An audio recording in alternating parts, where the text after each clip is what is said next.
Tuhan Yang Maha Esa, atas berkat nikmat dan karunia-Nya, kita dapat berkumpul di ruang Zoom yang berbahagia ini dalam keadaan sehat. Tak lupa pula salawat berangkaikan salam kita hadiahkan kepada junjungan Nabi kita, Muhammad Sallallahu Alaihi Wasallam, yang telah membimbing kita dari zaman jahiliyah menuju zaman yang terang benderang seperti sekarang ini dengan ilmu pengetahuan. Sebelum memulai jalannya diskusi pada malam hari ini, izinkanlah saya selaku moderator untuk menyampaikan sebuah pantun kepada narasumber kita yang sangat hebat pada malam hari ini. Bawa kolintang ke Italia, singgah sebentar ke Hongaria. Selamat datang tamu yang mulia, semoga sehat dan selalu bahagia. Perkenalkan, saya Dinda Azahra, mahasiswi S2 PPKN UNP Angkatan tahun 2022 yang akan memimpin jalannya diskusi pada malam hari ini. Yang saya hormati, Ibu Susi Fitria Dewi, Esos MSI PhD, selaku Ketua Prodi Program Magister PPKN Universitas Negeri Padang. Selamat malam, Ibu. Dan yang saya hormati, yaitu narasumber kita yang pertama, yang mungkin masih dalam perjalanan untuk masuk ke dalam Zoom ini, yaitu Bapak Boni Harjens PhD, selaku salah satu dosen Universitas Indonesia. Selanjutnya yang saya hormati Bapak Bambang Eka Cahya Widodo, SIP MSI, selaku salah satu dosen di UMY. Selamat malam Pak Bambang. Selamat malam. Terima kasih. Serta yang saya banggakan rekan-rekan program Magister PPKN UNP dan Bapak Ibu yang telah berhadir pada malam ini. Selanjutnya, saya persilahkan kepada Ibu Susi Fitria Dewi, Esos MSI PhD, selaku Kaprodi Magister PPKN Universitas Negeri Padang, untuk memberikan kata sambutan sekaligus membuka diskusi kita pada malam hari ini. Kepada Ibu, saya persilahkan. Baik, terima kasih Dinda. Bismillahirrahmanirrahim. Assalamualaikum warahmatullahi wabarakatuh. Waalaikumsalam.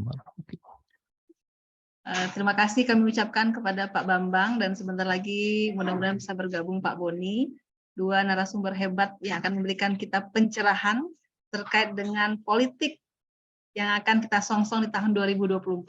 Akan banyak hal nanti yang kami mohon kepada Pak Bambang berbagi kepada kami apa saja yang harus kita persiapkan dalam percaturan politik di masa yang akan datang, terutama bagi mahasiswa-mahasiswa yang sekarang sedang menempuh pendidikan di pendidikan kewarganegaraan Pancasila.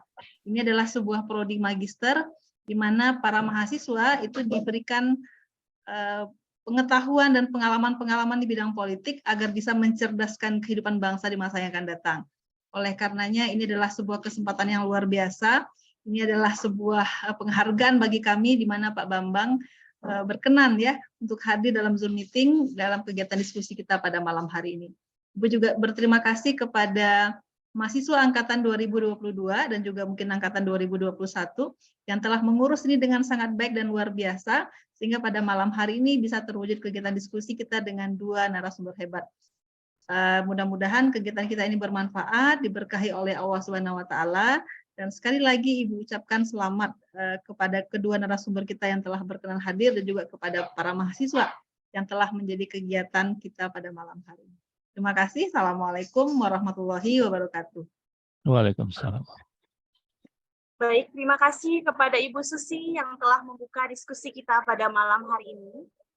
Hadirin yang berbahagia, langsung saja malam ini kita membuka diskusi kita dengan membaca Bismillahirrahmanirrahim. Bismillah. Baik, selamat malam Pak Bambang. Kita langsung saja membuka diskusi ya Pak Bambang pada malam hari ini. Mengingat pada saat ini konsistensi mengenai eksistensi pemilu pada tahun 2024 sudah mulai porak-porandanya nih ya Pak Bambang ya. Baik dalam parpol yang sudah sama-sama memasungkan diri, merapatkan barisan, sudah mulai mengusung calonnya masing-masing ya Pak Bambang kalau kita lihat. Nah, selanjutnya di sini hadirin yang berbahagia, kita akan membacakan CV dari Pak Bambang.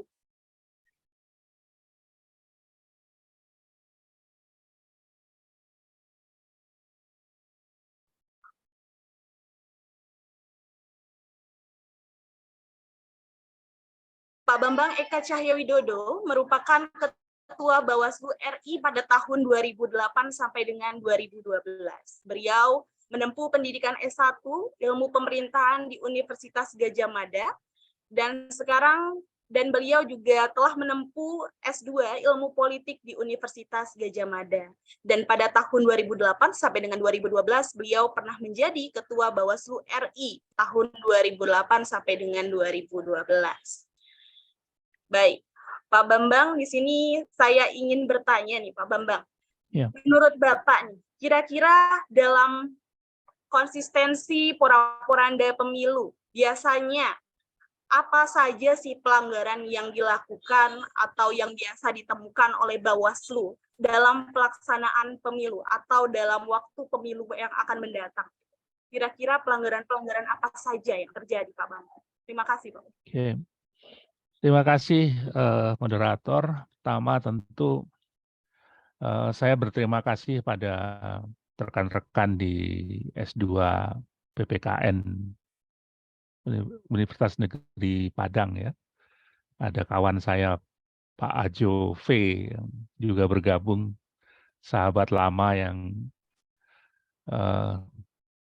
nggak tahu tiba-tiba nyambung nih gara-gara diskusi ini. Sudah lama kami tidak berkomunikasi. Saya masih ingat di traktir makan sate amak syukur itu di Padang Panjang beberapa waktu yang lalu. Alhamdulillah bisa bertemu walaupun lewat jalur online dan terima kasih atas undangannya, Bu Susi. Terima kasih atas kesempatan yang diberikan. Begini, secara teknis pemilu itu adalah sebuah persoalan yang detail ya, sebuah kerja yang membutuhkan perhatian yang sangat detail pada hal-hal yang teknis. Itu yang membuat pemilu itu menyebalkan sebetulnya. Tapi terpaksa harus kita hadapi. Dan karena itu yang paling sering terjadi pelanggaran itu adalah administratif. Kepatuhan pada regulasi, kepatuhan pada peraturan-peraturan penyelenggaraan pemilu yang sangat rumit di Indonesia. Saya perlu garis bawahi bahwa pemilu di Indonesia itu pemilu yang sangat rumit ya. Ada ahli di HIFES yang mengatakan menyelenggarakan pemilu di Indonesia itu sama rumitnya dengan menyelenggarakan pemilu di 7 negara gitu. Dan lebih parahnya lagi, kita itu dilaksanakan pada satu hari yang sama gitu. Ini rekor ini. Di seluruh dunia belum pernah seperti itu. India itu pemilunya serentak tapi seminggu. Gitu. Kita enggak satu hari yang sama. Sehingga kalau tahun 2019 yang lalu banyak yang meninggal petugasnya, yaitu karena sudah diperkirakan pasti akan kecapean gitu. Nah, pertama itu pelanggaran-pelanggaran administratif. Itu adalah level pelanggaran yang paling rendah, yang paling sering terjadi, namun tidak bisa dibiarkan karena sifat pelanggaran pemilu itu kadang-kadang dia kemudian menjadi hierarkis dalam pengertian kalau satu pelanggaran dibiarkan, dia akan menumpuk lalu meningkat menjadi pelanggaran yang lebih berat. Nah, di level yang kedua itu yang disebut dengan pelanggaran pidana pemilu. Ya, pelanggaran pidana pemilu itu melanggar tentu pasal-pasal pidana yang sudah diatur di dalam Undang-Undang Pemilihan Umum. Dan ini tentu lebih berat konsekuensinya karena bisa menyebabkan orang dijatuhi hukuman badan, penjara maupun denda. Nah, puncak dari pelanggaran pemilu itu dalam hierarki pelanggaran pemilu itu adalah yang disebut kekerasan dan intimidasi. Sehingga kalau kita bicara soal hierarki pelanggaran pemilu, maka sebetulnya ada 3 lapis itu. Nah, di samping itu nanti kita juga bisa menarik ada yang disebut pelanggaran kode etik. Ini menyangkut perilaku penyelenggara pemilu. Nah, sebetulnya di Indonesia ini ada yang kurang, yaitu perilaku peserta pemilu itu belum ada kode etiknya, ya. Atau perilaku media massa, misalnya dalam konteks pemilu itu juga sebetulnya perlu kode etik yang dipatuhi, gitu. Tapi kita hanya punya kode etik penyelenggara pemilu. Jadi secara leveling itu sebetulnya pelanggaran tadi bisa dikategorikan dalam 4 itu, yaitu kategori pelanggaran administrasi, pelanggaran pidana pemilu, ya, kemudian konflik atau kekerasan pemilu yang di puncaknya. Nah, biasanya bersifat kumulatif dan kalau satu tingkatan tidak mengalami solusi atau penyelesaian, maka kemudian akan mengalami peningkatan ke arah yang lebih kompleks. Nah, ada satu hal lagi yang diatur dalam undang-undang kita yang disebut dengan sengketa. Sengketa ini bukan pelanggaran, tapi perbedaan penafsiran terhadap aturan undang-undang pemilu itu sendiri. Karena memang aturan undang-undang pemilu itu punya potensi menghasilkan perbedaan penafsiran dalam banyak hal, ya.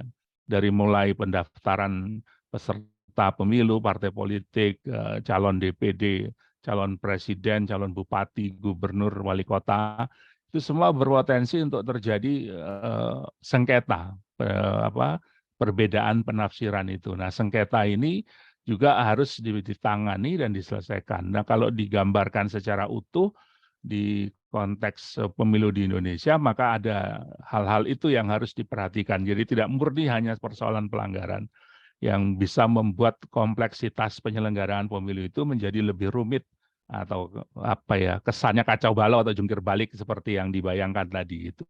Karena itu masalah-masalah yang paling sering kita temukan dan secara hierarkis yang paling banyak tadi pelanggaran administrasi, kemudian kerucut di atasnya pelanggaran malpraktis pidana pemilu misalnya, baru puncaknya lagi adalah meskipun paling tinggi tapi biasanya di Indonesia juga paling sedikit yang disebut dengan kekerasan dan intimidasi yang dilakukan dalam konteks pemilu. Nah, itu yang hierarkis seperti itu, kira-kira gambarannya.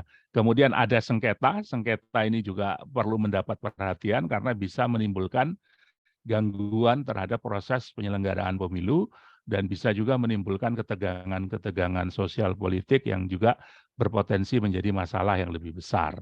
Nah, ini tentu semua harus dihadapi. Nah, kalau kita ingin melihat ini secara keseluruhan, maka kita sebetulnya harus memahami konteks yang disebut dengan sistem keadilan pemilu atau electoral justice system. Nah, dalam electoral justice system itu ada 3 dimensi yang paling penting dalam upaya kita untuk mencegah konflik pemilu yang meluas. Ya, yang pertama adalah upaya pencegahan terhadap pelanggaran itu, dan ini harus dilakukan terus-menerus. Kemudian upaya penyelesaian sengketa dan penyelesaian sengketa alternatif. Nah, penyelesaian sengketa itu di dalamnya adalah mekanisme juga penanganan pelanggaran administrasi, kode etik, dan juga pelanggaran pidana pemilu tadi.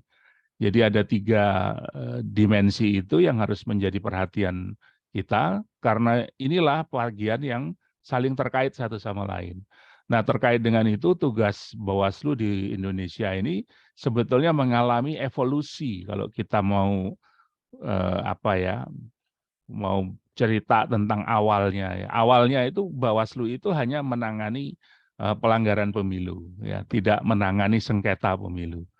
Jadi ada cerita menarik ketika saya menjadi ketua Bawaslu itu, Undang-Undang 22 2007 itu tidak mengatur tentang penanganan sengketa pemilu. Tetapi di Undang-Undang 32 2004 dalam konteks penyelenggaraan pilkada ada perintah di salah satu pasalnya mengatakan bahwa Bawaslu provinsi dan Bawaslu kabupaten kota itu menangani sengketa pemilu. Nah, ketika ditanya sengketa itu apa, tidak ada penjelasan dalam undang-undang kita. Ini menarik sekali. Lalu kemudian ketika terjadi persoalan itu, ditanyakan kepada Bawaslu RI, akhirnya Bawaslu RI mencoba mendefinisikan apa itu sengketa pemilu. Nah, sengketa pemilu itu bisa dibagi 2, ya, yaitu sengketa antara peserta pemilu dengan peserta pemilu, sesama peserta, atau sengketa pemilu antara peserta pemilu dengan penyelenggara, dalam hal ini KPU. Nah, 2 hal itu. Tapi sebetulnya saya tidak puas dengan definisi itu, karena sesungguhnya ada lagi kemungkinan yang lain gitu ya. Ya, peserta dengan stakeholders pemilu yang lain, itu bisa saja terjadi sengketa dengan media, dengan civil society, atau dengan lain-lain. Tapi karena itu tidak disebut di dalam undang-undang pemilu, ya kita harus mengacu pada undang-undang pemilu. Nah, saya menulis itu dalam sebuah buku salah satu chapter di dalam buku yang ditulis kumpulan cerita tentang pemilu itu yang ditulis oleh editornya Mas Gafar Karim dan siapa saya agak lupa namanya. Di buku itu saya menulis sejarah bagaimana cerita tentang penanganan sengketa pemilu itu muncul dalam pemilu kita. Nah, sengketa pemilu itu tidak ujuk-ujuk datang gitu ya. Menariknya di Indonesia itu jadi baru di Undang-Undang 7 2017 yang lalu itu ada secara resmi disebut sengketa pemilu itu ditangani oleh Bawaslu dengan metode mediasi dan adjudikasi ya. Sebelumnya tidak jelas, di undang-undang yang sebelumnya tidak jelas bagaimana penanganan sengketa pemilu. Jadi ada sebuah evolusi proses yang sangat menarik, ya bagaimana undang-undang pemilu kita bisa menerima bahwa sengketa pemilu itu harus ditangani oleh Bawaslu sebagai sebuah institusi. Karena selama ini sengketa itu ya dibiarkan begitu saja, tidak ada jalan keluarnya, dan itu menjadi masalah yang serius. Kemudian sebagian dari masalah itu muncul di Mahkamah Konstitusi, sebagian yang lain muncul menjadi konflik di tengah masyarakat. Itu gambaran kenapa pemilu itu kelihatannya rumit, kacau, atau seringkali tidak menyenangkan bagi banyak orang gitu, apalagi buat kita yang belajar tentang politik di Indonesia. Kelihatannya pemilu itu sesuatu yang sangat rumit gitu. Tapi itulah realitasnya yang terjadi dan itulah problem yang harus kita hadapi. Saya kira itu dari Baik. Terima kasih banyak Pak Bambang. Tadi kita sudah mendengar pendapat dari Pak Bambang bahwa permasalahan atau pelanggaran yang biasa terjadi ketika proses pemilu itu baik dalam segi administratif, kemudian pelanggaran pidana pemilu, kemudian ada pelanggaran kode etik, kemudian ada sengketa pemilu, baik antara peserta dan peserta, baik antara peserta dan juga tim KPU. Ini kita fokus kepada peserta dan tim KPU ya, Pak Bambang ya. Karena ini menurut saya hal yang sangat apik gitu untuk dikaji. Kita belajar dari pemilu pada tahun sebelumnya gitu ya Pak Bambang, bahwa di mana ada konflik antara peserta dengan pemilu sehingga mengakibatkan kepercayaan masyarakat terhadap KPU itu rendah. Tidak bisa adanya trust issue bagi masyarakat ini untuk mempercayai tim KPU lagi gitu kan Pak Bambang. Kita belajar dari pemilu sebelumnya. Nah, menurut Pak Bambang nih, bagaimana seharusnya idealnya Bawaslu bisa melakukan pengawasan terhadap tim KPU, nah, agar istilahnya eksistensi atau kepercayaan publik terhadap KPU itu muncul kembali, Pak Bambang? Gimana seharusnya yang dilakukan oleh Bawaslu? Ya, Bawaslu itu sebetulnya adalah sebuah lembaga yang diberi mandat oleh undang-undang untuk melakukan fungsi pengawasan ya. Tapi sekarang bertambah lagi tugasnya menjadi fungsi penyelesaian sengketa. Nah, seperti tadi saya katakan bahwa di dalam konteks pemilu, sistem penyelesaian sengketa pemilu di Indonesia, itu sebetulnya ada 3 komponen yang saling terkait, ada 3 elemen ya, yaitu sistem pencegahan. Nah, sistem pencegahan ini sebetulnya adalah yang disebut early warning system ya, sehingga kemudian sebelum terjadi masalah, harusnya Bawaslu itu sudah bisa mendeteksi potensi-potensi terjadi masalah. Karena itu di Bawaslu sendiri ada kajian-kajian, contohnya misalnya indeks kerawanan pemilu. Ya. Indeks kerawanan pemilu itu sebetulnya adalah sebuah upaya untuk mendeteksi awal apa yang mungkin terjadi atau berpotensi menjadi masalah serius pada tahapan pemilu, pada setiap tahapan pemilu. Pemilu itu kan ada paling sedikit 8 tahapan ya, dari mulai penyusunan regulasinya, kemudian pembentukan organisasi penyelenggaranya, sampai kemudian pemungutan suara dan sampai dengan akhirnya. Nah, ini adalah sebuah proses yang panjang, rumit, penuh dengan persoalan-persoalan detail, maka kemudian Bawaslu itu harus mengetahui detail-detail titik masalah seperti apa yang punya potensi kemudian menjadi problematik. Misalnya di Undang-Undang Pemilu kita itu sebetulnya bisa dideteksi gitu, ada potensi-potensi masalah seperti apa. Nah, inilah fungsi peringatan dini, early warning system itu yang harus dibangun. Early Nah, warning system. yang harus dijaga dalam konteks ini adalah bagaimana mengingatkan terus-menerus para penyelenggara dari struktur yang hierarkis dari pusat sampai ke daerah itu bahwa ada potensi masalah, ada kemungkinan terjadi pelanggaran dan mengantisipasi pelanggaran itu jangan sampai terjadi. Itu tugasnya. Yang kedua tentu adalah menyelesaikan pelanggaran-pelanggaran yang sudah terjadi atau ditemukan. Jadi di Bawaslu itu ada dua jenis pelanggaran, yang ada yang namanya temuan, yang itu hasil Dan pengawasan, ya, dan laporan. Nah, laporan itu bisa dari masyarakat, bisa dari civil society, bisa dari elemen-elemen di luar Bawaslu. Tetapi temuan itu adalah bersumber dari pemeriksaan, pengawasan yang dilakukan sendiri oleh Bawaslu tersebut. Dan dua hal ini saya kira adalah sama pentingnya gitu ya, sama pentingnya. Tapi dalam praktek memang kita bisa melihat karena memang masyarakat kita juga belum terlalu aware ya dengan teknis penyelenggaraan pemilu itu, sebagian besar masalah pemilu itu adalah hasil dari temuan Bawaslu. Nah, karena itu sangat penting bagi Bawaslu untuk mengekspos apa hasil pengawasan mereka, temuan mereka, sehingga kemudian orang percaya bahwa proses pemilu itu diawasi dan kemudian kalau terjadi penyimpangan dikoreksi. Ini yang paling penting. Jadi penyimpangan itu ada dua hal yang harus dilakukan. Pertama adalah kalau dia itu bersifat administratif, itu harus ada koreksi, dan koreksi itu harus dilakukan dengan sungguh-sungguh, terbuka, transparan.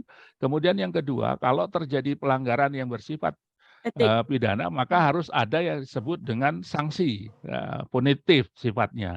Dan ini prosesnya juga harus terbuka, transparan, dan disaksikan oleh banyak orang. Tidak boleh diselesaikan secara diam-diam gitu. Jadi koreksi dan sanksi ini harus selalu menjadi bagian dari konsekuensi dari pengawasan dan penyelesaian sengketa yang dilakukan oleh Bawaslu.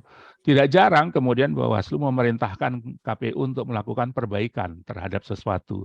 Apakah perbaikan pada prosesnya atau perbaikan pada hasil yang mungkin ditemukan adanya penyimpangan dalam pengawasan tersebut. Nah, proses koreksi itu harus berjalan cepat gitu ya, dalam pengertian pemilu itu tidak boleh ditunda prosesnya, tidak boleh koreksi dan sanksi itu tidak boleh terlalu lama jaraknya antara ditemukan dengan proses penyelesaiannya. Karena apa?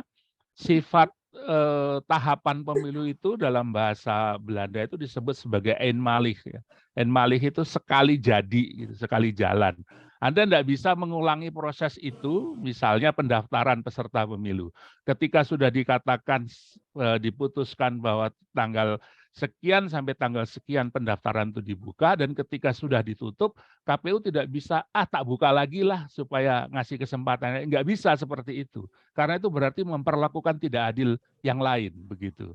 Nah, karena itu dia bersifat eenmalig. Eenmalig itu sekali jalan, sekali jadi, tidak bisa diulang-ulang, begitu. Dan karena itu dia memerlukan ketelitian prudensial, ya. Ini bukan merek ya, sikap administratif yang prudensial terhadap proses itu ya, sehingga kemudian kehati-hatian itu menjadi sangat penting dalam konteks itu. Nah, disitulah fungsi pengawasan pemilu itu menjadi penting.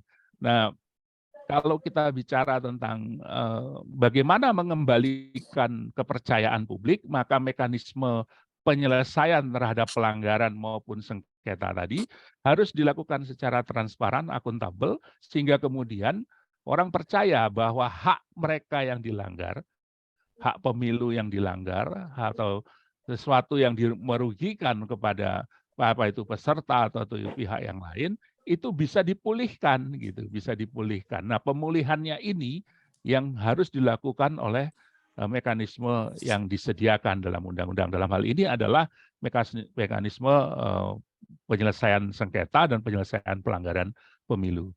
Nah, masalahnya adalah ketika terjadi persoalan-persoalan itu dan tidak ada upaya penyelesaian dan tidak ada upaya untuk memulihkan hak yang dilanggar tadi, maka orang kehilangan kepercayaan kepada proses pemilu.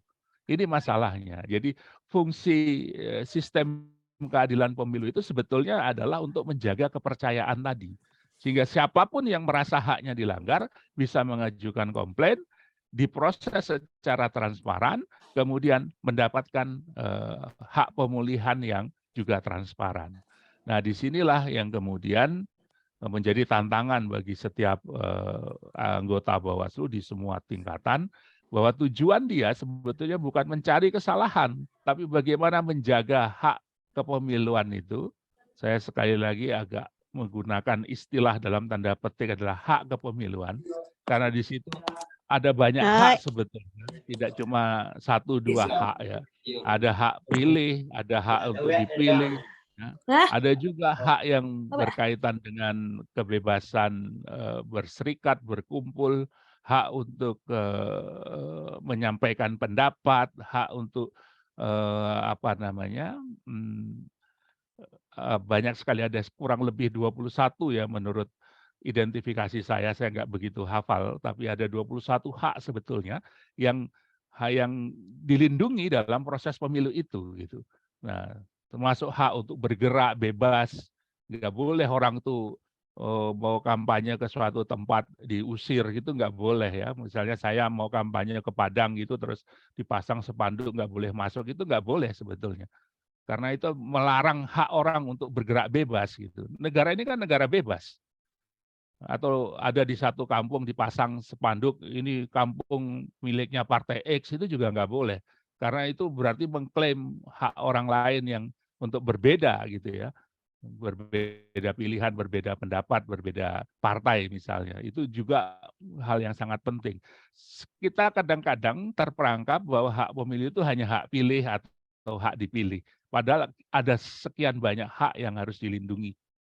Nah, dalam konteks inilah sebetulnya yang kemudian menurut catatan saya menjadi tantangan terbesar bagi penyelenggara pemilu, terutama KPU dan Bawaslu, bagaimana sih misalnya dalam melaksanakan tugas itu melindungi kepentingan hak-hak masyarakat tersebut untuk dilindungi gitu. Dan ini adalah salah satu hal yang paling mendasar dalam konteks penyelenggaraan pemilu. Jadi kalau ditanya tadi sebetulnya itu yang menjadi poin masalahnya, sehingga ketika kita melaksanakan fungsi pengawasan, sebetulnya tugas pengawasan itu yang paling pokok arahnya bukannya mencari kesalahan, tetapi lebih pada bagaimana melindungi hak-hak tersebut tidak jadi korban atau tidak dilanggar dalam penyelenggaraan pemilu.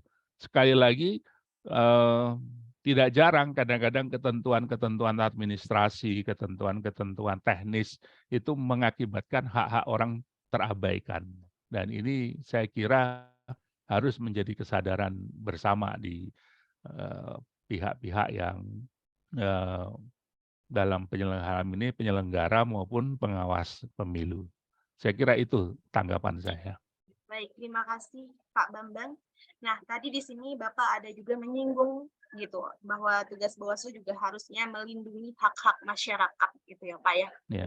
Kira-kira nih Pak, kedepannya apa sih yang dibutuhkan oleh Bawaslu agar dapat mengawasi jalannya pemilu, agar pemilu kita ini bisa berjalan dengan baik, lebih transparan, dan lebih bisa melindungi hak-hak masyarakat. Kira-kira menurut Bapak apa seharusnya yang dibutuhkan?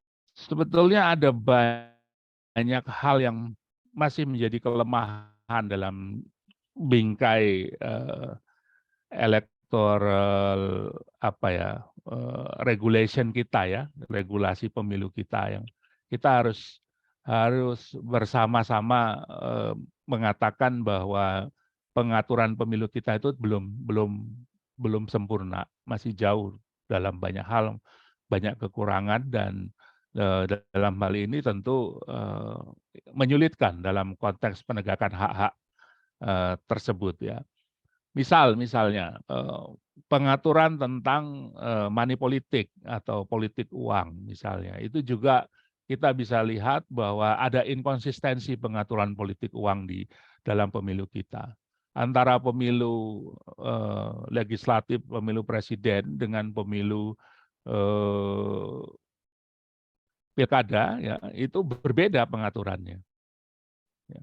Mungkin teman-teman nggak sadar itu bahwa pengaturan politik uang di dua pemilu itu berbeda. Di dalam pemilu nasional, pemilu legislatif dan pemilu presiden, sanksi itu diberikan kepada yang memberi dan yang pemberi ya, pemberi politik uang. Tapi di dalam pemilu pilkada itu yang kena sanksi pemberi dan penerima. Itu kan secara fundamental berbeda sekali prinsipnya. Kita kadang-kadang nggak tahu apa sebabnya seperti itu. Tapi saya ingin mengajak teman-teman berpikir kenapa regulasi untuk hal yang sama, untuk tindakan yang sama, pengaturannya berbeda. Nah, ternyata ada cerita di balik itu. Waktu dulu pilkada itu, undang-undang pilkada itu dibuat, itu kan awalnya pemilihan gubernur dan bupati wali kota itu dilakukan oleh DPRD. Sehingga kalau DPRD yang melakukan, maka pemilihan itu politik uang itu yang memberi dan yang menerima itu sama-sama kena sanksi. Karena nggak mungkin kalau nyuap anggota DPRD provinsi atau kabupaten kota itu nyuapnya pakai uang 50.000, pasti 50 juta atau 500 juta kan begitu. Itu termasuk dalam kategori suap kan begitu. Tetapi dalam pemilu presiden, pemilu legislatif di Undang-Undang 7 2017 itu ya orang bicara politik uang yang dipikirkan itu adalah suap dalam pengertian uang-uang kecil 50 ribuan, 20 ribuan. Saya nggak tahu kalau di Padang berapa itu nilainya suara satu pemilih itu. Ya, yang kemudian terkenal dengan NPWP itu nomor piro, wani piro itu. Ya. Kita nggak tahu itu. Kenapa bisa begitu? Itu contoh. Tapi ada banyak lagi regulasi kita yang lemah menurut saya. Contoh yang lain adalah regulasi tentang dana kampanye misalnya. Kita tuh tidak pernah mengatur dengan tegas dana kampanye itu seperti apa pertanggungjawabannya. Selama ini yang diperintahkan adalah audit kepatuhan, membuat laporan dana kampanye. Tapi penggunaannya apakah itu benar sesuai dengan kenyataan atau penuh dengan manipulasi, kita nggak tahu. Kita nggak tahu. Maka kemudian masalah uang dalam pemilu di Republik ini menjadi salah satu masalah yang sangat rumit untuk diselesaikan. Ya, pemilunya sudah selesai, bahkan pejabatnya sudah menyelesaikan masa jabatan, tiba-tiba ada isu utang 50 miliar. Itu kan aneh itu di Republik ini. Tapi ya itulah Republik ini, menunjukkan bahwa pengaturan uang dalam kampanye pemilu kita itu nggak tegas, nggak definitif, nggak kuat. Ada banyak lagi masalah yang lain. Nah, kalau ditanya kepada saya, apa yang harus dilakukan? Saya kira yang paling penting sebetulnya adalah memperkuat regulasi. Ya. Kemudian memperkuat wewenang Bawaslu untuk melakukan fungsi pengawasan dan menegakkan hukum. Nah, ini juga menjadi masalah yang sangat serius di kita. Ada banyak pelanggaran pemilu yang penegakan hukumnya itu sangat lemah. Ya. Pelanggaran pemilu itu seringkali dianggap seperti tipiring ya, tindak pidana ringan yang kemudian seringkali tidak efektif untuk menimbulkan efek jera. Kemudian masa proses yang sangat singkat membuat orang seringkali kemudian memilih melarikan diri sehingga kemudian kedaluarsa proses itu sehingga tidak bisa diajukan ke pengadilan. Kemudian mekanisme penegakan hukum di sentra Gakumdu itu juga menjadi sesuatu yang sangat kontroversial sampai hari ini, masih jadi masalah. Ya. Nah, itu yang selama ini sudah dievaluasi bersama. Tapi menghadapi pemilu kita ke depan, saya pikir kita harus lebih dalam melihat persoalan. Salah satu masalah serius kita ke depan itu adalah tentang penggunaan media internet atau sistem informasi digital itu. Kita lemah sekali pengaturan di bidang ini, termasuk pengaturan yang lemah adalah kampanye di dunia digital itu. Ya, kita sangat longgar walaupun ada undang-undang ITE, tetapi kemudian orang bebas melakukan tindakan yang tidak terpuji di dalam dunia digital, termasuk menyebar hoax dan segala macam tanpa ada khawatir resiko sanksi terhadap apa yang mereka lakukan. Dan ini saya kira menjadi sebuah tantangan yang sangat besar bagi penyelenggaraan pemilu ke depan. Karena kalau kita bicara tentang ini, tentang dunia digital ini, kita harus menyadari bahwa di luar sana ada banyak aktor-aktor berwatak jahat yang ingin merusak demokrasi kita dengan memanipulasi instrumen digital ini sedemikian rupa sehingga menjadi alat yang sangat merusak. Ya. Kita semua tahu bahwa interferensi pemilu lewat dunia digital ini sudah berhasil mempengaruhi pemilu di beberapa negara. Bahkan di Amerika Serikat yang katanya negara sudah maju, itu juga kita semua tahu bagaimana opini publik digiring oleh instrumen digital ini.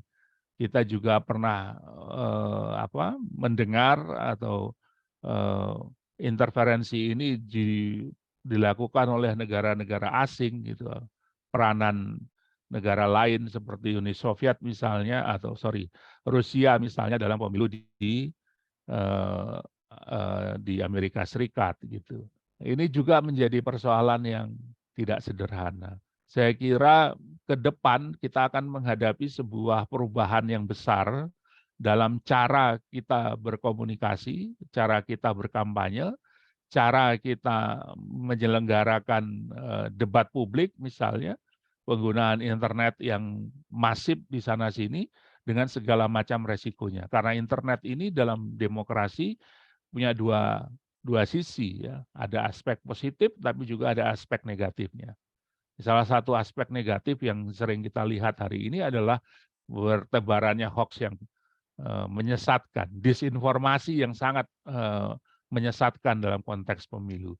Dan itu sampai hari ini belum bisa diatasi dengan baik di dalam sistem kita. Dan pemilu kita itu menjadi salah satu sasaran empuk bagi disinformasi itu. Dan itu sudah terjadi pada pemilu-pemilu yang lalu termasuk pilkada-pilkada yang lewat. Saya kira kita perlu memperkuat di hal ini ya. Teman-teman di S2 PPKN ini juga harus punya perhatian tentang dunia digital yang makin lama makin liar ini di dalam konteks pemilu. Kita kekurangan konten positif tentang pemilu di media sosial, tapi kita kebanjiran konten negatif ya. Kita lebih banyak diisi oleh konten-konten negatif ya, pemilu kita itu di dunia digital dan kita merasa tidak berdaya dengan proses itu ya. Dan inilah yang kemudian menjadi tantangan kita ke depan ya, tidak sederhana, tidak mudah, tapi ini adalah realitas yang harus kita hadapi. Pada saat yang sama tentu proses-proses di dunia nyata itu sendiri mempunyai masalah yang sangat kompleks dalam konteks pemilu kita. Sehingga kemudian dua sisi ini harus tetap berjalan seimbang.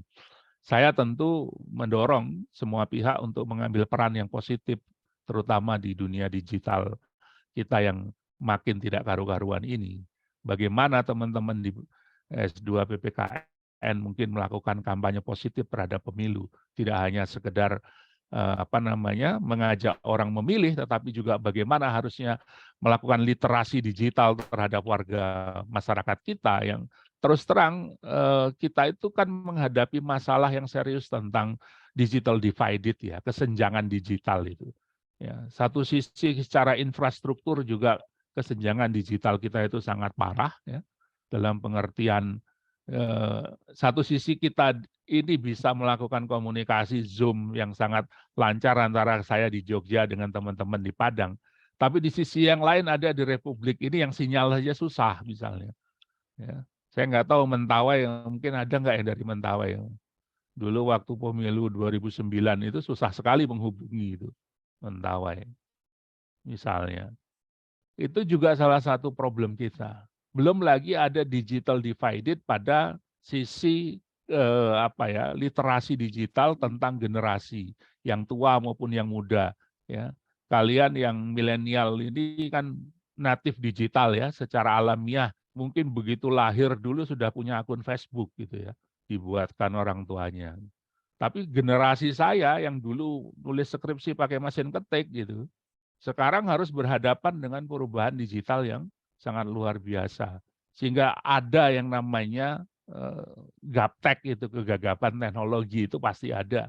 Itu juga menjadi masalah yang tidak sederhana diselesaikan dalam konteks pemilu kita gitu. Maka ketika ada orang mengusulkan kita pemilu besok pakai e-voting saja gitu. Lah ya, e-voting kalau untuk generasi Anda yang tiap hari megang gadget mungkin oke gitu, tapi generasi saya ke atas yang orang tua saya jangankan e-voting, pakai ATM aja bingung kok bisa keluar uangnya gitu. Dicariin di belakang ATM itu ada orang apa enggak gitu. Itu realitas kita gitu. Itu kesenjangan digital kita. Belum lagi kesenjangan desa kota. Internet itu kan fenomena kota ya, bukan fenomena desa. Di beberapa tempat ya, orang yang kita harus jujur mengakui bahwa yang menikmati internet cepat dan efektif itu ya teman-teman yang tinggal di perkotaan, sementara yang jauh di pedesaan sana ya masih susah menghadapinya. Maka ketidakadilan digital itu bisa menjadi sebuah problematik ya dalam konteks pemilu kita gitu. Sehingga manipulasi informasi digital itu yang cepat seperti itu bisa mempengaruhi sikap-sikap orang dalam pemilu. Dan ini saya kira menjadi tantangan besar bagi kita semua untuk mengambil peran yang positif gitu dalam konteks pemilu. Saya tidak sekedar menekankan pada dimensi bagaimana para penyelenggara harus merespon, tapi kita juga sebagai civil society harus merespon itu untuk kebaikan kita bersama. Karena saya percaya bahwa gangguan terhadap pemilu kita, interferensi terhadap pemilu kita itu hanya bisa diatasi kalau semua pihak terlibat. Pemerintah, masyarakat, penyelenggara, semuanya mau terlibat untuk mencegah terjadinya distorsi informasi atau disinformasi dalam proses pemilu. Ini saya kira tantangan ke depan yang sangat berat dan kompleks begitu. Baik, terima kasih banyak kepada Pak Bambang. Nah, ada beberapa hal yang sangat dibutuhkan oleh Bawaslu, yaitu memperkuat regulasi, memperkuat wewenang, dan juga harus adanya penguatan dalam segi teknologi digital. Baik, Pak Bambang, tak terasa nih Pak Bambang, kita sudah berbincang selama 40 menit, sehingga memancing banyak pertanyaan nih dari para audiens sekalian ya Pak Bambang. Nah, baik hadirin sekalian, tadi kita sudah sama-sama berbincang mengenai peran Bawaslu dalam menanggulangi pemilu pada iklim tahun 2024 yang akan mendatang. Nah, kepada hadirin sekalian, di sini saya membuka sesi pertanyaan. Nah, bagi hadirin dan audiens yang ingin bertanya, silahkan diklik tombol raise hand, karena di sini saya akan dapat melihat. Baik, ini ada Pandra. Nah, kepada Bapak Pandra, ada Bapak Pandra, ada Bapak Eja, dan Bapak Rocky Arfat. Kepada Bapak Pandra, oke, selamat malam Bapak Pandra. Halo, selamat malam. Apakah kedengaran dengan jelas? Ya, terdengar dengan sangat jelas Bapak Pandra. Silahkan Bapak Pandra, diperkenalkan dirinya dan apa pertanyaannya. Baik, Assalamualaikum warahmatullahi wabarakatuh. Terima kasih host yang terhormat Bapak Bambang selaku Ketua Bawaslu, mantan Ketua Bawaslu, Bu Susi, Kepala Prodi S2 dan teman-teman. Perkenalkan, nama saya Pandra Oktom Zalmi, alumni Magister PPKN UNP. Tahun 2020, Pak Bambang, saya pernah jadi SKPP Bawaslu RI untuk wilayah pesisir selatan, Sekolah Kader Pengawasan Partisipatif. tahun 2022, alhamdulillah saya dipercaya juga oleh Bawaslu Kabupaten untuk jadi Panwaslu Kecamatan Batangkapas yang membidangi PHL, partisipasi masyarakat, pokoknya hubungan masyarakat gitu. Yang notabene dalam divisi itu salah satu tugasnya ialah melakukan pencegahan. Alhamdulillah saat sekarang di kami itu lagi melaksanakan pengawasan Perva DPD Pak Bambang, dan hari Senin atau besok siang, kayaknya hari Senin juga mulai pengawasan coklit data pemilih. Di sini banyak hal yang perlu saya timba ilmu dari Pak Bambang, salah satunya mengenai pengawasan di media digital. Kita percaya menurut hasil riset di Kabupaten Pesisir Selatan itu 54% itu pemilih pemula. Artinya kalau pemilih pemula ini sangat melek dengan IT, apalagi media sosial seperti Instagram, TikTok. Nah, berkaca dari itu, saya sendiri dari Panwas juga, Pak Bambang, kesulitan bagaimana cara melakukan pengawasan di media sosial. Sementara akun-akunnya itu akun yang akan melakukan bisa dikatakan tindakan pelanggaran itu belum teridentifikasi oleh kami. Artinya kami belum mengenal. Jadi untuk pengawasan media digital, baik di Instagram maupun di TikTok, itu kami belum tahu caranya Pak Bambang. Ya, karena kami yakin dan percaya persebaran informasi itu pasti banyaknya di media digital nantinya. Gitu. Apalagi 54% pemilih pemula itu di pesisir selatan itu lebih dari separuh artinya gitu. Kemudian Pak Bambang, yang kedua, dari hasil riset juga dosen-dosen kami mengatakan kasus yang banyak itu sampai saat ini masih didominasi politik uang. Jadi Pak Bambang, sekiranya pada saat kampanye ataupun kapanpun lah, jadi politik uang itu pada saat apa saja terjadi Pak Bambang. Misalnya biar kami bisa mengidentifikasi, biar kami bisa melakukan pemetaan, oh pada saat ini politik uang sering terjadi gitu Pak Bambang. Terima kasih Pak Bambang. Oke, baik, kepada Pak Pandra sebagai alumni PPKN ya, UNP pada tahun 2022 nih Pak Bambang, beliau menanyakan menurut hasil riset 54% di pesisir pantai selatan ini, pesisir selatan ini banyak pemilih pemula generasi milenial gitu ya Pak Bambang ya. Nah, di mana beliau mengatakan sangat kesulitan nih untuk melakukan istilahnya pendeteksi akun-akun yang diduga akan mengalami penyebaran hoax mungkin ya pada saat pemilu dan yang lain sebagainya. Kemudian yang kedua, beliau menanyakan mengenai money politik. Nah, bagaimana cara mengidentifikasinya? Kepada Pak Bambang, kami persilahkan untuk menjawab. Baik, pertama tentang media sosial, Pak Mandra. Bahkan kalau menurut data pemilih dari KPU, ya hasil apa kemarin itu hasil pendaftaran pemilih, tidak cuma 54 tapi 60% pemilih kita itu tahun 2024 besok adalah di bawah 40 tahun. Artinya itu generasi Z ya, generasi adian saya dan di bawah anak saya mungkin ya umurnya sebagian besar.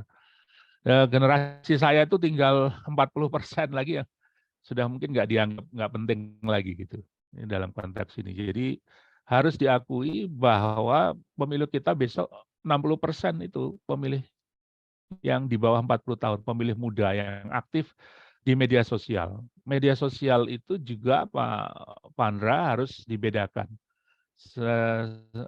Saudara harus tahu bahwa ada banyak platform media sosial dan punya karakteristik yang berbeda-beda. Generasi saya itu generasi Facebook.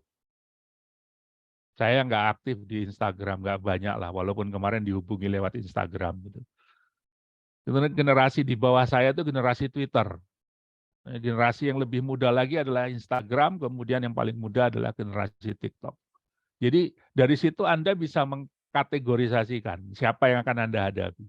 Kalau Anda ingin bicara pada anak-anak umur 20-an sampai 30-an itu ada main di TikTok mereka. 30 sampai 40 itu di Instagram. 40 sampai 50 itu di Twitter, 50 ke atas itu Facebook. Mungkin saya Bu Susi itu ada di Facebook. Gitu. Jadi itu bisa dilihat dari sisi itu berarti kebutuhannya juga berbeda. Cara penyampaiannya juga berbeda. Saya berkali-kali diundang mengisi acara begini di generasi yang lebih muda, tapi saya perhatikan mereka nggak nyambung dengan bahasa saya. Sehingga kemudian saya terpaksa harus membentuk asisten yang membantu saya untuk berbicara dengan anak-anak muda ini gitu. Karena apa? Ya generasi TikTok harus dihadapi dengan TikTok. Nggak bisa dihadapi dengan Facebook, nggak ngerti mereka, nggak nyambung. Ya. Itu yang saya sarankan kepada teman-teman KPU dan Bawaslu, Anda harus bicara di TikTok. Walaupun dalam pengertian bukan harus ketua KPU joget-joget di TikTok, enggak, dia kan bisa nyuruh orang. Yang penting kan pesannya nyampe. Gitu.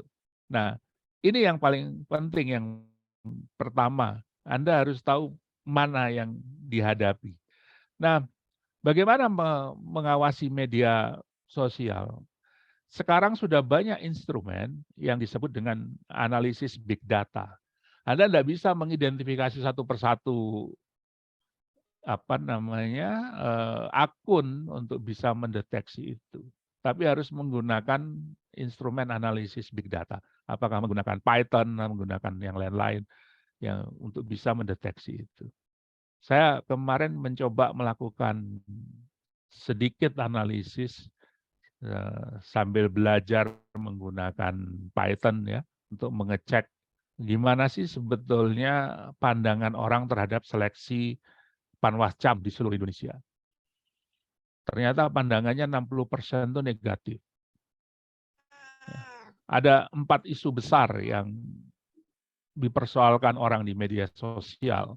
Pertama soal keterwakilan perempuan, yang kedua soal sulitnya CAT, ya, komputer tes itu, kemudian ketiga tidak transparannya penilaian terhadap para calon Panwascam itu, yang keempat adalah nepotisme. Ini 4 isu yang muncul di media sosial ketika saya mencoba mendeteksi itu.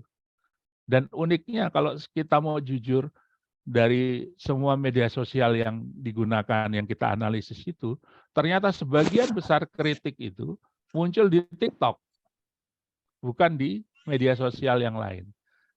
Saya mengecualikan WA Group ya, karena WA Group lebih sulit dianalisis ya. Jadi menggunakan yang saya analisis adalah Facebook, Instagram, Twitter, dan TikTok. YouTube satu lagi. Nah, yang paling banyak kritik itu datang di TikTok. Di level yang kedua yang banyak kategorinya adalah YouTube. Jadi sekarang orang ngomel-ngomel tuh di TikTok sama di YouTube. Baru yang ketiga, baru di media-media elektronik seperti media-media digital, terutama yang paling banyak kemudian saya petakan itu adalah tribun.com yang paling banyak memuat berita kritik tentang seleksi itu. Baru kemudian yang lain-lain. Nah, itu menunjukkan bahwa kalau kita tidak menganalisis big data tadi, maka kita sulit untuk bisa mengetahui mana sebetulnya titik persoalan yang dimasalahkan orang gitu. Dan itu sangat kelihatan di situ bahwa ternyata generasi yang ikut jadi panwascam itu kebanyakan mainnya di TikTok, bukan di tempat yang lain gitu.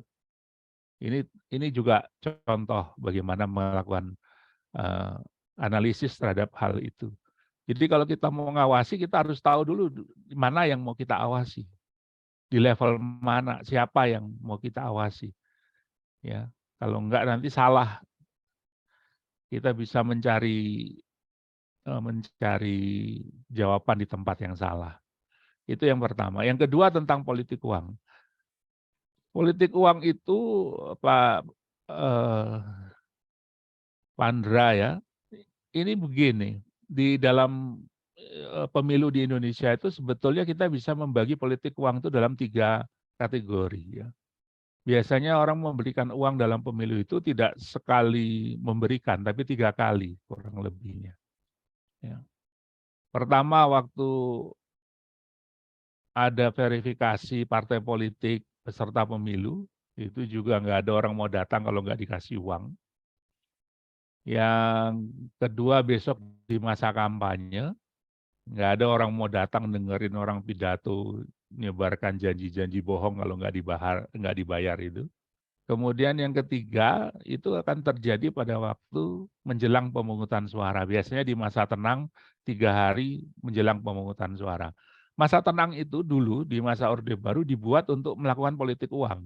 Dan sampai sekarang dilestarikan itu. Jadi itu titik paling kritis sebetulnya. Tetapi biasanya kalau ditanya kapan terjadinya, itu periodenya seperti itu. Nah, dari penelitiannya Pak Mada Sukmajati ditemukan bahwa yang paling efektif itu adalah yang terakhir itu, menjelang pemungutan suara. Karena apa? Biasanya orang yang dikasih uang tuh ingatnya siapa yang ngasih terakhir. Itu. Atau siapa yang ngasih paling banyak. Jadi makin mepet ke hari pemungutan suara itu orang makin mengingat, makin berpengaruh. Karena itu biasanya terjadi seperti itu. Tapi sekarang para pelaku politik uang itu sudah pintar.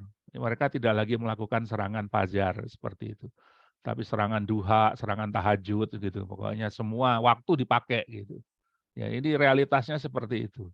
Dan tentu makin berat tugasnya teman-teman Panwascam dan Panwas Desa dan Panwas Lapangan ketika masa-masa itu nanti kritis, terutama menjelang hari H pemungutan suara. Ini yang saya prihatinkan dan saya khawatirkan besok adalah politik uang digital, bukan lagi politik uang yang amplopan itu 50 ribuan. Sekarang ini mulai tren baru, orang melakukan politik uang lewat GoPay, lewat OVO. Gimana sampean mau ngawasinya? Ya, jadi nanti menjelang hari H itu ada GoPay masuk 100-an ribu ke akun saudara itu, Anda jangan kaget gitu ya. Itu bagian dari itu. Sekarang nomor-nomor telepon Anda itu sudah dikumpulin sama mereka gitu. Tinggal nanti kirim pakai GoPay, habis itu nanti tinggal pesan, jangan lupa ya nomor sekian gitu. Saya yakin tidak akan mampu diawasi oleh Bawaslu, oleh Panwaslu. Dan ketika teman-teman partai nanya, besok politik uang yang paling gampang gimana ya? Saya sarankan, ya itu aja pakai GoPay, saya bilang. Hingga siapa yang mau ngecek GoPay sampean satu persatu? Kalau tidak kerjasama dengan Gojek atau tidak kerjasama dengan ya semualah yang ada situ yang punya sistem seperti itu, seperti OVO, Dana atau yang lain-lainnya. Karena itu pasti akan terjadi seperti itu karena ada kemudahan proses transaksi yang itu bisa dimanfaatkan. Besok juga tidak akan ada lagi orang datang ke rumah bawa minyak goreng atau apa, itu bisa digosenkan. Sekarang besok gosen itu laris itu. Ngirim minyak goreng, gula sama tepung terigu atau apa gitu. Akan sulit sekali bagi pengawas pemilu, ini gosen kok banyak banget yang dikirim gitu ya. Akan sulit sekali mendeteksi itu. Tapi itulah yang akan terjadi besok. Karena makin hari makin canggih politik uang ini, jadi tentu makin sulit juga mengawasinya tanpa kerjasama yang efektif dengan institusi-institusi yang lain, termasuk pihak-pihak yang tadi saya sebut menyelenggarakan pelayanan seperti itu. Saya kira itu respon saya. Terima kasih. Baik, terima kasih banyak kepada Bapak Bambang atas penjelasannya. Kita langsung saja ke penanya kedua, yaitu Pak Eja. Silahkan Pak Eja, diperkenalkan. Yes. Berasal dari institusi. Baik, suara saya terdengar? Ya, Ya. terdengar Pak Eja. Baik, terima kasih pada co-host atas waktu dan kesempatannya. Selamat malam Pak Bambang. Selamat malam. Ini kayaknya saya kenal wajahnya. Iya, saya alumni UMY, mantan mahasiswa Pak Bambang. Saya Erza, Pak. Iya, makanya itu saya sepertinya kenal. Karena di Erza ini bimbingan saya dulu skripsinya, ingat saya. Baik, sebenarnya setiap diskusi temanya sama, pertanyaannya sama, tapi jawabannya, solusinya pasti selalu ada yang baru. Itu menjadi hal yang menarik untuk kita. Pertama terkait dengan permasalahan pemilu dari periode ke periode. Kita tahu bahwa secara garis besar sebenarnya permasalahannya sama. Paling metode aplikasi atau pelaksanaannya saja yang berbeda-beda. Tetapi kenapa seolah-olah sampai dengan detik ini tidak ada formula yang jitu untuk bisa menyelesaikan masalah yang setiap tahun itu muncul terus, Pak. Kita tahu bahwa ketika dibuatkan aturan, paling tidak kalau sampai di undang-undang yang bikin kan orang partai, sedangkan mereka juga mau dipilih. Maka itu akan menjadi dilema, paling tidak sanksi yang dibuat itu tidak berat-berat sangat pada mereka. Nah, apakah itu yang menjadi permasalahan utama yang selalu kita hadapi setiap tahun, menyelesaikan setiap permasalahan yang sama berulang-ulang. Kemudian yang kedua terkait dengan waktu tahapan. Kita tahu betul bahwa waktu tahapan pemilu itu maraton full hari kalender. Apakah sebenarnya ini menjadi salah satu permasalahan yang mungkin kita tidak sadari atau memang kita biarkan bahwa bisa tidak waktu tahapan itu diberikan kelonggaran, diberikan jeda, terlepas dari bagaimana resistensi dan statement dari masyarakat tentang potensi kecurangan. Nah, khawatirnya ketika memang tahapan itu kita undur, maka ada jeda waktu itu dianggap sebagai potensi kecurangan. Tetapi di sisi yang lain, sebagai penyelenggara juga waktu yang sangat mepet itu menjadi beban tersendiri, beban kerja bagi penyelenggara. Kita tahu terkait dengan kampanye saja untuk pemilu tahun ini sudah dipotong masanya sampai dengan 75 hari. Tetapi di sisi yang lain, kita berjibaku dengan waktu tahapan yang terus mepet, yang setiap harinya tidak ada jeda. Kemudian yang ketiga, yang terakhir, terkait dengan tatanan lembaga penyelenggara pemilu, mulai dari DKPP, KPU, sampai dengan Bawaslu. Dalam hemat saya, apakah ada sebuah pelopor inovasi terkait dengan mengapa Bawaslu ini tidak kita jadikan satu buah lembaga atau kita gabung saja? Timbul ide-ide yang eksentrik dari saya. Bawaslu ini kan pada dasarnya bukan satu buah lembaga yudikatif atau satu buah lembaga penegak hukum, tetapi di sisi yang lain dia diberikan kesempatan untuk melakukan penindakan, minimal pengawasan. Nah, kenapa tidak kita gabungkan saja dengan ombudsman misalnya, terkait dengan pengawasan terkait dengan pengawasan penyelenggara negara dan juga penyelenggara pemilu. Kemudian terkait dengan DKPP misalnya ada hal yang menarik ketika DKPP melakukan vonis putusan terhadap mantan komisioner KPU Ibu Evi Novida Ginting yang kemudian digugat di dalam petun Dan ternyata putusan itu yang sebenarnya bersifat final dan mengikat bagi DKPP ternyata tidak berlaku, sehingga Ibu Evi Novida Ginting bisa kembali ke dalam KPU pada periode yang lalu. Apakah terjadi jurisprudensi terkait dengan putusan-putusan lembaga ini? Itu saja dari saya, Pak Bambang. Terima kasih atas kesempatannya. Saya sangat senang sekali mengikuti diskusi pada malam hari ini. Terima kasih. Selamat malam. Assalamualaikum warahmatullahi wabarakatuh. Terima kasih banyak Pak Ija sudah mengunjungi nih, diskusi asyik bersama mahasiswa Magister UNP. Salam dari kami mahasiswa UNP, Pak Ija. Baik, kita langsung saja Pak Bambang menjawab pertanyaan dari Pak Ija mengenai formula baru nih untuk pemilu 2024. Terima kasih Pak Bambang. Ya, Mas Erza ini di KPU Bangka ya, kalau nggak salah saya. Benar ya? Iya, Pak. Oh ya, berarti saya ingat. Begini Mas Erza, ada beberapa persoalan yang bersumber pada regulasi. Masalah besarnya adalah regulasi itu tidak mudah berubah dengan cepat, ya. Dan ada kepentingan tarik-menarik dalam regulasi itu. Contoh misalnya tentang politik uang yang tadi saya bicarakan. Bukannya kita tidak tahu bahwa itu ada masalah, gitu. Kita sudah sampaikan jauh hari ya, zaman saya masih di Ketua Bawaslu, kita sampaikan itu kepada DPR bahwa ada regulasi yang problematik gitu. Ada regulasi yang problematik dalam penegakan hukumnya. Tapi dalam faktanya kan mereka menyadari ya kalau memang dibuat misalnya ya kata-kata ini orang sering menganggap ini sepele, tapi ini penting sekali. Di peraturan, di pasal tentang politik uang itu tidak disebut setiap orang yang menjanjikan.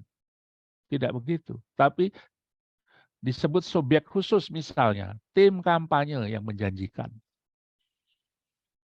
Apa yang terjadi? Ketika tim kampanye yang menjanjikan, maka yang dimaksud tim kampanye itu merujuk pada peraturan KPU, yang dimaksud adalah mereka yang didaftarkan di KPU. Itu tidak bisa dirubah itu. Terus saya bilang, itu mestinya setiap orang yang melakukan itu. Terus teman-teman di DPR ya bilang, kalau saya rubah jadi setiap orang, ya kami nggak bisa bergerak, Pak, katanya. Mesti ketangkap terus sama Bawaslu. Karena petugas yang membagikan uang dengan petugas yang dilaporkan sebagai tim kampanye itu berbeda. Ada tim bayangan namanya. Tim gelap. Yang tugasnya main kotor. Nah, yang tim yang dilaporkan ke KPU sebagai tim kampanye itu adalah tim yang main bersih gitu. Jadi nggak akan pernah ketemu ini. Yang begini nih. Bukannya nggak disadari, sudah lama disadari Mas Erza. Tapi teman-teman yang membuat regulasi seperti yang Anda katakan tadi, salah satu masalah yang paling serius adalah regulasi itu akan mengena kepada dirinya. Maka dia membuat benteng dulu supaya dirinya nggak kena. Terus politik uang itu hanya berlaku pada masa kampanye dan masa pemungutan suara. Di luar itu tidak ada politik uang. Karena bunyi pasalnya begitu. Pada masa kampanye atau pada hari pemungutan suara. Di luar itu tidak ada politik uang. Maka lepas lagi. Itu contohnya bagaimana regulasi kita itu bolong-bolong dalam soal ini. Dan ini yang sangat memprihatinkan sebetulnya. Dan karena itu nggak diatasi, nggak diselesaikan, ya akar masalahnya itu dia tidak mengalami perubahan dalam konteks masalah pemilu yang tadi sudah kita diskusikan. Soal waktu, sebetulnya undang-undang memberi waktu yang cukup ya untuk itu. Tetapi memang ada beberapa poin di undang-undang itu yang menurut saya juga agak lebay gitu dalam pengaturannya. Misalnya ditentukan sekian hari, ditentukan ditentukan waktunya atau apa gitu. Itu punya konsekuensi tersendiri ya. Contoh misalnya hari pemungutan suara pada pemilu pilkada besok itu terakhir tanggal November itu kan ngapain juga ditentukan tanggalnya harus itu gitu. Contoh lagi yang paling parah itu adalah sebetulnya dapil yang kemarin digugat oleh teman-teman masyarakat sipil ya. Dapil ditentukan sendiri oleh DPR untuk kepentingan politik mereka. Padahal punya konsekuensi terjadi ketidakseimbangan dapil. Ya, ada yang mahal sekali, ada yang murah sekali harga kursinya. Nah, itu mestinya kewenangan KPU tapi diambil alih oleh DPR. Ya, hal-hal seperti itu yang kemudian menjadi problematik. Nah, soal tahapan ini, tahapan pemilu itu memang dilematis ya. Kalau jedanya terlalu lama memang menimbulkan kecurigaan. Dan di kita di Indonesia ini antara pemungutan suara sampai pengumuman hasil itu kan dibatasi waktu 1 bulan. Dan itu proses rekapitulasi dari TPS ke desa, ke kecamatan, ke kabupaten, sampai ke provinsi, lalu sampai ke pusat itu dibatasi oleh waktu. Memang constraint waktu itu selalu dikeluhkan karena memang punya resiko. Orang jadi kerja tidak teliti, terburu-buru, tapi ada resiko yang lain. Kalau makin lama, maka perubahan-perubahan itu juga makin banyak gitu. Di Indonesia ini kalau mati lampu hasil penghitungannya bisa berubah ya. Di beberapa tempat terjadi itu. Lampunya mati tiba-tiba nyala lagi sudah berubah angkanya gitu. Itu yang Nah, gubernur kemarin Pak, gitu. ya seperti itulah bahayanya. Karena itu memang ada apa namanya? Ya ada ketidakpercayaan kepada proses itu kalau terlalu lama. Memang kita harusnya memikirkan bagaimana proses rekapitulasi itu lebih cepat ya, itu masalahnya. Sehingga kemudian KPU beberapa kali merubah, misalnya mengirimkan scan hasil dari C1 misalnya, itu cukup membantu sebetulnya. Sisi yang lain sebetulnya quick count itu bisa membantu untuk mengontrol, tetapi kita tahu sendirilah quick count di Indonesia itu kan seringkali juga quick count berbayar gitu ya, dan seringkali yang bayari calonnya sendiri, sehingga seringkali hasil quick count-nya nggak sesuai dengan hasil KPU. Belum diumumkan KPU udah sujud syukur menang ternyata kalah kan begitu. Itu juga sering terjadi di Indonesia. Jadi rumit ya menurut saya soal ini. Dipercepat itu, diperlama juga tidak baik, tapi juga tidak mudah untuk bisa mempercepatnya. Ini juga problematik ya, karena Indonesia ini terlalu luas, gitu ya, terlalu luas. Yang betul mungkin adalah seperti India, kita tidak perlu memilih itu dalam 1 hari, bisa beberapa kali gitu ya. Katakanlah dalam seminggu kita itu bisa milih serentak juga gitu, seminggu gitu. Mungkin akan lebih memberi waktu lebih waktunya lebih cukup untuk proses ini gitu. Tapi nggak tahu juga India juga punya banyak masalah dalam soal itu. Soal lembaga, Bawaslu ini memang agak rumit ya, karena di satu sisi dia adalah kuasi yudisial dalam pengertian karena dia menyelesaikan sengketa, membuat putusan, adjudikasi dan mediasi, maka dia sebetulnya punya kewenangan yudikatif di situ, membuat putusan. Di sisi yang lain dia melakukan pengawasan. Saya harus mengatakan bahwa ini adalah 2 fungsi yang bertolak belakang sebetulnya. Sebagai elemen yudikatif walaupun kuasi mestinya dia adalah pasif. Ya, nggak boleh orang yudikatif kok nyuruh-nyuruh orang, kamu harus sengketa ke tempat saya kan nggak boleh begitu. Hakim nggak boleh begitu gitu loh. Tapi sisi yang lain dia melakukan tugas fungsi pengawasan. Yang itu adalah aktif gitu. Jadi dia aktif sekaligus pasif. Ini yang membuat bingung perannya sebetulnya. Tapi memang peran Bawaslu ini menjadi problematik seperti itu karena memang sejarah kelembagaannya yang ya kita harus bicara faktor kesejarahan, Mas Erza, nggak bisa diabaikan. Beda dengan ombudsman gitu, beda dengan ombudsman. Jadi secara historis Panwaslu itu kan sudah duluan ada gitu. sebelum ombudsman, dan dia punya tugas khusus dalam konteks penegakan hukum dan sebagainya. Tapi di sisi yang lain, perkembangan penanganan sengketa pemilu menimbulkan peran yang membuat Bawaslu itu tidak hanya sebagai pengawas, tapi juga Electoral Dispute Resolution Body atau EDRB perannya. Jadi ada dualisme peran di situ. Ya. Ini pernah diprotes oleh Ketua KPU, Hasyim Azhari, kepada saya. Saya juga nggak punya jawaban yang memuaskan tentang itu, tapi saya menjawab dengan bercanda saja.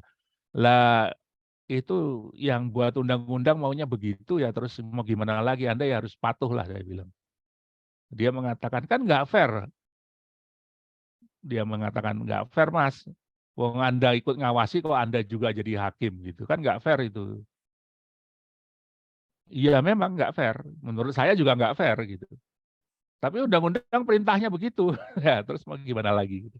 Ya sudahlah, dinikmati saja dulu gitu. Tapi sebetulnya logika itu sudah disadari oleh pembuat undang-undang yang mengatakan di Undang-Undang Pilkada itu 10/2016 itu memerintahkan agar dibentuk peradilan khusus pemilu.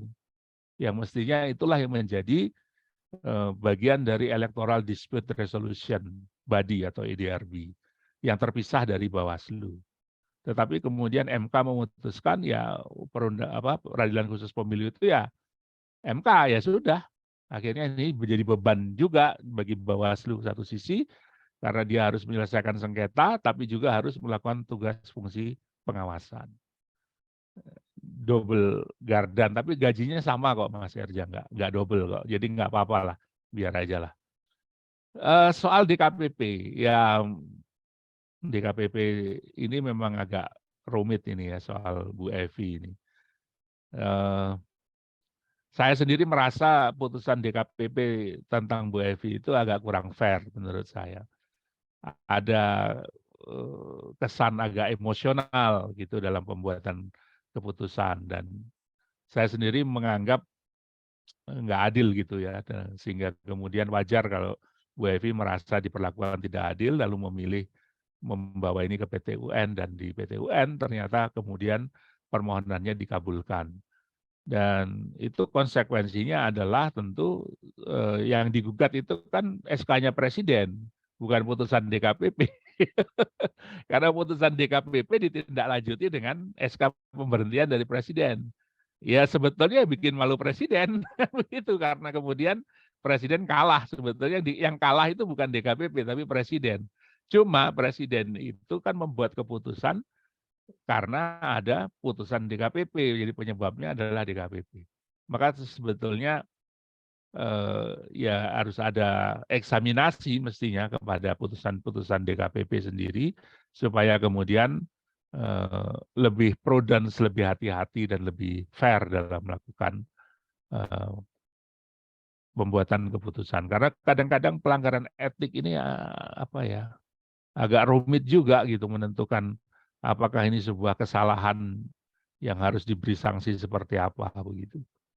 Ini saya kira itu yang bisa saya komentari. Saya juga nggak nyaman mengomentari DKPP, apalagi pada waktu putusan ini dibuat saya kan tim pemeriksa daerah gitu. Jadi saya menahan diri untuk tidak komentar.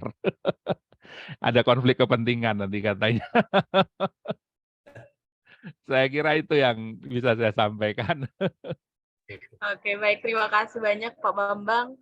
Ya. Sudah terjawab ya Pak Eja dari Bapak Bambang sendiri. Mohon maaf, sedikit saya menyampaikan sedikit lah saja. Oke, silakan Pak Eja. Terkait dengan Bawaslu tadi, Pak. Saya, dalam pikiran saya masih berdebat ya. Apakah karena di satu sisi mereka itu kan ketika bersidang kan menjadi hakim. Sedangkan dalam struktur ketataan lembaga negaranya kan bukan sebagai exco untuk lembaga yudikatif. Apakah itu tidak menimbulkan resistensi negatif terhadap unsur kehakiman? Karena yang menjadi pertanyaan saya, kalau mereka sebagai seorang hakim, siapa yang mengawasi kalau kita menggunakan unsur kehakiman dalam perspektif yudikatif, yudisial seperti itu. Itu yang masih membuat pemikiran saya itu agak gimana ini? Hal yang menarik sebenarnya untuk untuk didiskusikan nanti. Begitu Pak Bambang, terima kasih. Ya. Saya langsung jawab ya, analoginya seperti Komisi Persaingan Usaha, Mas Erza. Jadi meskipun dia sebuah komisi, tapi juga punya kewenangan untuk memutus sengketa persaingan usaha. Kira-kira begitu. Yang ngawasi siapa? Ya komisi etiknya masing-masing. Gitu. Kalau dalam hal Bawaslu ya dia tunduk pada DKPP kan begitu. Tapi ya sekali lagi menurut saya ini juga problematik. Saya setuju dengan Anda bahwa ini problematik. Walaupun belum ada jalan keluarnya gitu. Terima kasih banyak Pak Bambang. Ya, sama-sama. Ya, terima kasih banyak Pak Eja sudah terima kasih. bertanya. Terima kasih. Selanjutnya nih Pak, ada yang raise hand dari Ketua Kaprodi S2 PTKN Universitas Negeri Padang. Kepada Ibu Susi Fitria Dewi, MPhD, saya persilahkan. Baik, terima kasih Dinda. Rupanya Pak Bambang ini kakak kelas ini, Dinda. Pak Bambang alumni Iya. Ilmu Politik UGM kah? Betul, betul. Nah, saya itu di Ilmu Politik UGM itu tahun 2001. 2001 maaf. 2001. Saya 2001. 99 lulus. 99, iya. Ya. Jadi ketika Masuk 95 apa 96 itu saya lupa. 95, saya pembimbingnya ini dulu Prof. Sunyoto Usman. Oh, iya ya. Sosiologi politik. Saya Prof. Rizwanda Imawan. Oh iya. Almarhum. Almarhum luar biasa beliau Ya. tentang perilaku politik. Iya, saya sebenarnya tidak memberikan pertanyaan ini, Dinda. Cuma dari apa yang diberikan oleh Pak Bambang tadi, memang perlu kita membantu sebenarnya Bawaslu ini. Perlu ada bantuan dari akademisi terutama karena kita mengundang Pak Bambang ini di Prodi Magister PPKN, tentu kesimpulan dari diskusi kita pada malam hari ini adalah apa yang bisa kita kontribusikan terhadap tugas-tugas Bawaslu itu, terutama ketika beliau menceritakan kepada kita betapa rumitnya tanggung jawab yang beliau emban ya semasa menjadi ketua Bawaslu dulu, terutama ketika dia mencegah perilaku-perilaku menyimpang ketika menjelang pemilu, termasuk juga menyelesaikan berbagai sengketa yang ada. Jadi yang bisa kami tawarkan begini, Pak Bambang, bahwa perilaku para politisi yang sedang mencari kepentingan politiknya itu memang sangat dahsyat ya, syahwat politiknya dahsyat. Itulah yang harus kita bendung sebenarnya melalui Bawaslu. Mereka akan menghalalkan segala cara. Mereka akan mencari celah-celah apapun peraturan yang dihasilkan oleh undang-undang pilkada ataupun dari Bawaslu, tetap saja mereka berusaha bagaimana memenangkan pertarungan politik ini. Nah, itulah yang harus kita bendung itu. Nah, yang bisa kita lakukan sebagai akademisi, termasuk oleh mahasiswa magister PTKN itu adalah melakukan pendidikan politik yang santun. Itu porsi kita. Nah, peran kita tuh di situ. Bagaimana caranya agar ya ketika kita nanti di prodi PPKN ya, karena prodi PPKN itu ada mata kuliah pendidikan politik dan itu ditugaskan kepada para guru-guru PPKN, hendaklah kita memberikan doktrin-doktrin bagaimana menjadi seorang politisi yang santun. Bagaimana caranya agar politisi yang akan dihasilkan oleh generasi yang akan datang itu adalah generasi yang memang menyadari hak dan kewajibannya untuk kemaslahatan bersama. Jadi tidak melakukan kegiatan-kegiatan anarkis yang menyimpang demi syahwat politiknya. Dan itu peran kita. Jadi kalau ada Bawaslu merasa kesulitan pada hari ini di arena politik, ada kesalahan para akademisi yang menghasilkan guru-guru PPKN. Itu yang pertama. Ya, dan yang kedua adalah ya kita support ya dengan sebaik mungkin apa yang telah dihasilkan oleh pemerintahan kita ya dalam hal regulasi tadi, termasuk hak-hak dari peserta pemilu, kemudian kewajiban peserta pemilu, bagaimana Bawaslu memainkan perannya, itu adalah ruang politik yang dihasilkan oleh pemerintahan kita. Itu ruang mereka, peran mereka di situ. Nah, kemudian yang ketiga, pihak yang harus bekerja sama dalam mengurangi ya beban dari Bawaslu ini adalah bagaimana nanti ada sebuah mekanisme yang membatasi akses-akses kemudahan dari berbagai penyimpangan yang ada. Tadi ada beberapa kali misalnya Pak Bambang menyebutkan ada analisis big data gitu kan. Bagaimana kita hendak juga bekerja sama dengan GoPay atau dengan gosen, atau segala sesuatu yang itu menjadi akses kemudahan dalam hal penyimpangan pemilu. Nah, saya belum punya bayangan sebenarnya seperti apa, tapi kerjasama dari ketiga elemen ini, yang pertama adalah para pendidik, para akademisi, terutama dari pendidikan Pancasila dan kewarganegaraan, karena tugas kita adalah mencerdaskan kehidupan bangsa, memiliki kesantunan dalam politik, dan yang kedua adalah pemerintahan, ya, dalam hal ini adalah Bawaslu, kemudian yang ketiga adalah elemen dari lembaga-lembaga, ya, yang bisa untuk mendeteksi berbagai penyimpangan yang memudahkan masyarakat untuk melakukan tindakan-tindakan yang tidak sesuai dengan aturan. Saya kira itu saja yang akan saya sampaikan, Pak Bambang. Luar biasa mensupport kerja-kerja Bawaslu di tahun 2024 nanti. Terima kasih. Baik, terima kasih banyak Bu Susi yang sudah menyimpulkan hasil diskusi kita pada hari ini. Baiklah Bapak Ibu hadirin sekalian, tidak terasa telah 1 jam lebih nih kita berbincang-bincang mengenai peran Bawaslu terhadap iklim perpolitikan 2024. Di sini saya menyampaikan permohonan maaf dari Pak Boni bahwa beliau berhalangan hadir hari ini karena sedang dalam perjalanan. Nah, beliau mengatakan insya Allah kalau ada kesempatan akan mengadakan Zoom meeting bersama-sama lagi. Baiklah Bapak Ibu, pesan yang bisa kita dapatkan pada hari ini adalah marilah jadilah generasi yang cerdas dalam memilih dan bijaksana dalam memilah. Karena pilihan masa depan ada di tangan kita semua. Terima kasih saya ucapkan kepada Bapak Bambang Eka Cahya Widodo SIPMSI, dan terima kasih kepada Ibu Susi Fitria Dewi, Esos MSI PhD, dan kepada hadirin sekalian. Nah, sebelum di sini saya ingin menutup sebuah diskusi kita dengan sebuah pantun, batu pecah dibenturkan, rusak bunga di tengah taman. Terima kasih kami haturkan untuk semua teman-teman. Saya selaku moderator izin undur diri, wabillahi taufik wa hidayah, wassalamualaikum warahmatullahi wabarakatuh. Terima kasih banyak Pak Bambang atas waktu dan Sama-sama, terima kasih. Terima kasih banyak Pak Bambang. Sama-sama, terima kasih. Mohon maaf kalau ada yang kurang berkenan. Sehat terus Pak Bambang. Alhamdulillah, insya Allah. Sukses terus Pak Bambang. Terima kasih Pak Bambang. Ya, terima kasih. Izin live ya. Ya, silakan. Baik Pak Bambang. Oke, terima kasih juga ini seluruh panitia ini ya, mahasiswa-mahasiswa yang hebat, sehingga kita berhasil melaksanakan diskusi menarik ya pada malam hari ini. Terima kasih banyak Dinda. Terima kasih banyak semua yang telah hadir. Ya, sukses untuk kita semua. Amin. Terima kasih Bu. Oke, baik. Ibu off kan lagi nih ininya, Zoom meetingnya. Baik. Oke, assalamualaikum semua. Waalaikumsalam warahmatullahi Terima kasih pada panitia. Terima kasih banyak Terima kasih Pak Ija. Sama-sama. Tunggu seminar kegiatan-kegiatan berikutnya. Oke. Baik, terima kasih Pak Ija. Siap.